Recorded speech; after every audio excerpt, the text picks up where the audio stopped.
Good evening, my distinguished people. Good evening and happy Sunday. How are you today? I trust you're doing great. How was your day? I trust everything is fine because you are all distinguished people. Today we'll meet once again. We'll meet once again today to continue with the topic that we talked about last week, that we discussed last week. So today we're going to continue. And what's this topic? Men and sex. Men and sex. So today we'll be looking at men and sex, part 2. Men and sex, part 2. Part 2. Like I said last week, Sunday, that is becoming a challenge in our society, especially here in Nigeria, in Africa, where we're from. It's becoming a problem. And a lot of women are complaining in marriages that they don't get satisfied sexually by their husband. And it is a problem. It's an issue that we need to look at. So that is why we'll have to keep talking about this. Because marriage is designed by God to be enjoyed. So it is not good that the woman will get married and throughout married life, she won't enjoy good sexual intercourse because she doesn't get to orgasm. So we'll continue from where we stopped last week. And today, one of the first things that we're going to be looking at today is a good relationship. Now, for you to make love in marriage and enjoy making love in marriage, the both of you, the husband and wife, need to have a good relationship. No hatred, no resentment. You forgive yourselves and you love yourselves genuinely. You communicate properly. You see yourself as one. So when there is a good relationship, the mind is at peace, the heart is at peace, then you can communicate and make love. And make love. But one of the things that making love does in a marriage is that it bonds you people as house. It helps to build a bonding. That is, if it is not sex, if it is making love, it helps to build a bonding. So it is necessary that married people make love and not just have sex. Like I talked about last week, the man just goes in, he erects, he penetrates, and he ejaculates. No. So it's good to have a good relationship. So men, be intentional about having a good relationship in your marriage. Make sure your wife is always happy with you. Women, be intentional about having a good relationship in your marriage. Make sure your husband is always happy with you. With this, it paves a good way to make love and enjoy it.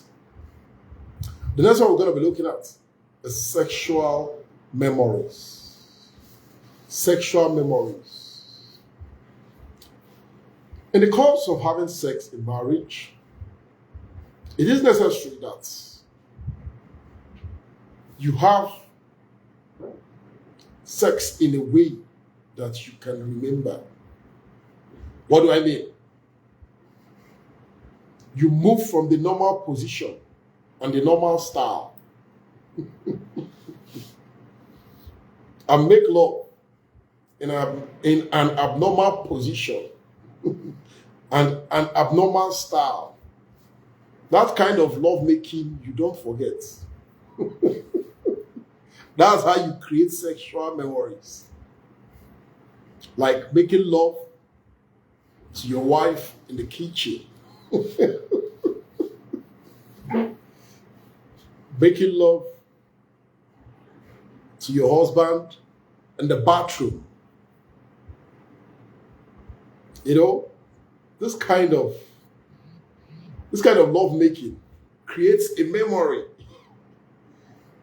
in you that you can just stay and say, wow, do you remember what we did so time? You know, all this spices up. The spices up the relationship. Do you remember so time? You remember so time? So having some of this love making done in the abnormal, when I say abnormal, no, let me not call it abnormal, in a different position, in a different style, it creates sexual memories. It creates sexual memories. And one of the things that enhances good love making in marriage, for the men, let me tell you now, take your wife out. Always take her out. Take her out for dinner, take her out for lunch, take her out. Let her leave the house sometimes. Let her leave her short sometimes. You stroll out. You go somewhere, you sit down, you people talk. You could go to a garden, it could be a restaurant, you know. It refreshes her. Refreshes her. It makes her feel good. It charges her. Take her out of the house sometimes. And then for those of us that can afford it, sometimes go and pay for a hotel. Or you could travel out of town. Just the two of you, just you and your wife. You create memories by doing this. Just the two of you. Spend time together. Keep the children aside. Let the children stay. Let family members stay. Let work stay. Just the two of you. You could go to a hotel. You could travel out of town. If you can afford it. And you find out that whatever you people do within that period, even if you're making love, the memory will stick. Because it's not the normal. The memory will stick. You can also do it during your wedding anniversaries. When you're celebrating your wedding anniversary, you take out time for the both of you to go and have, a renewal, a revival of your relationship. Change environment. You see, there's something about change of environment. It works in your mind. When you change an environment, especially for the ladies, they feel fresh, they feel good. So men, you have to take her out. Change the environment. For Valentine's Day, take her, just the two of you, no distraction. It helps to build sexual memory and a good sex relationship in marriage. And then next one we're going to be looking at, we just talked about sexual memories. The next one we're going to be looking at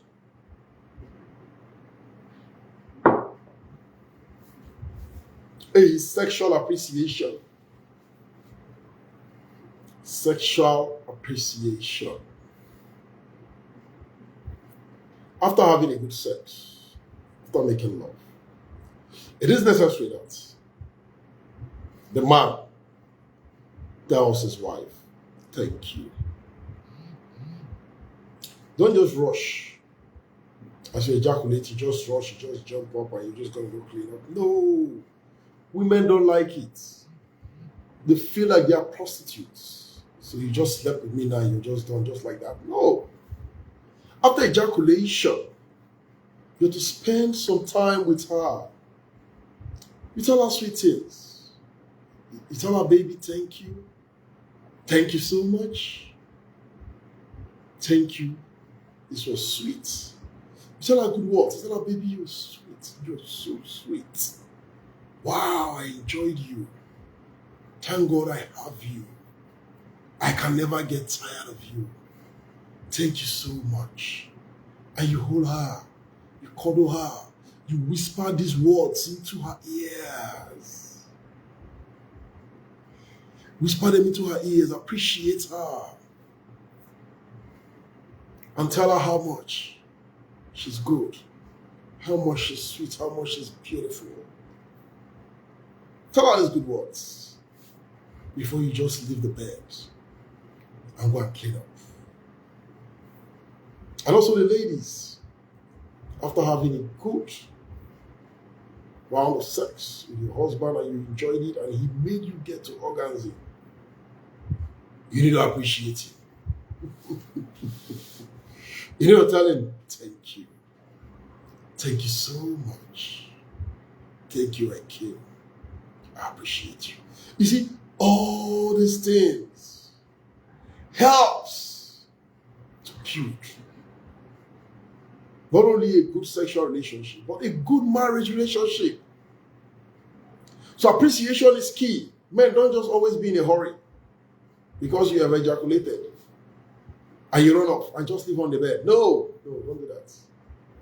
Just some few words of appreciation before you move.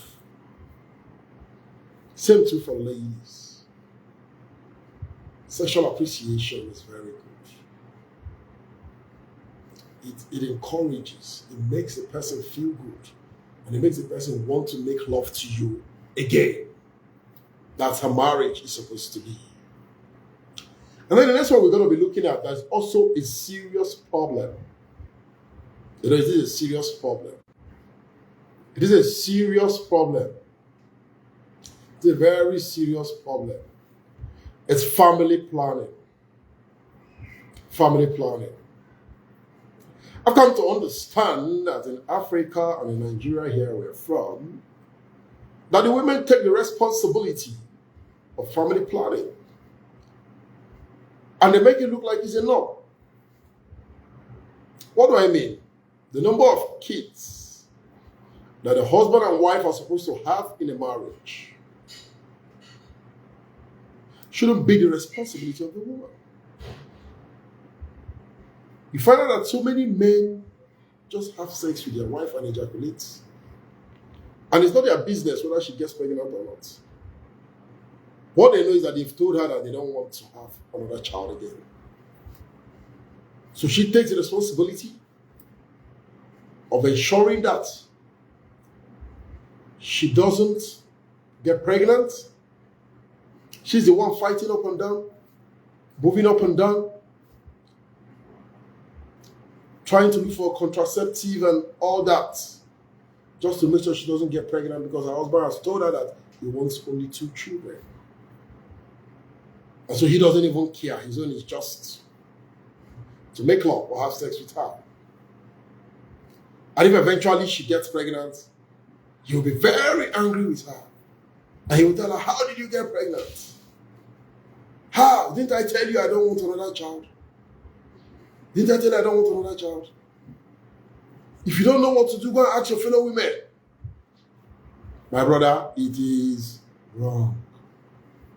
It is wrong. Family planning is a responsibility of the both of you. The two of you have to sit down. Sit down. We're going to have so number of kids. From this time to this time, from this time to this time. Which method are we going to use to control this? So that we don't have too many children more than we want. And so that we'll have them at the appropriate time that we want to have them. The man and the woman should sit down and discuss this. The responsibility should not be left for only the woman. It is wrong. You see that? And the man should lead the family planning. He should lead. Men are leaders. We are leaders in our families. People come up with an idea or a suggestion or an option on how to do your family planning. And when you agree on that, the man should lead. The man should follow up. Because if his wife gets pregnant, it is his responsibility. Because he is the one that is just bleeding inside her. So not to blame her. It is his responsibility to make sure that she doesn't get pregnant or have more kids than what they want. He leads. He follows up and ensures that the family planning works. And not just to leave the whole responsibility for the woman. No, it's wrong. It is wrong. I've seen it happen a lot. It's wrong. You, the man, take the lead. There's how many kids we want. By social time, this is the family planning we're doing. Don't leave it to her. Follow it up. Ensure that it works. Don't leave the burden on her. It is wrong. The family planning is supposed to be for the husband and wife. The two of you will do it together, and the man should lead. And the man should lead. So this is what we're going to be coming to an end for today's program. If you have any question or contribution, you can kindly drop it at the comment box. You can kindly drop it at the comment box. So we're going to continue. We'll continue from maybe next week. Because we need to be talking about this. We're talking about this. So many marriages are suffering. They're suffering. We're talking about this. And I pray to God that marriages will be transformed. Marriages will be changed. And so many women will enjoy lovemaking in marriage. And so many marriages will have a good sexual relationship. So we're coming to an end today. Thank you so much for joining. Thank you so much for listening. Please share this video. Share it to someone because it's going to help someone. It's going to help someone. Do have a wonderful week ahead. Bye for now.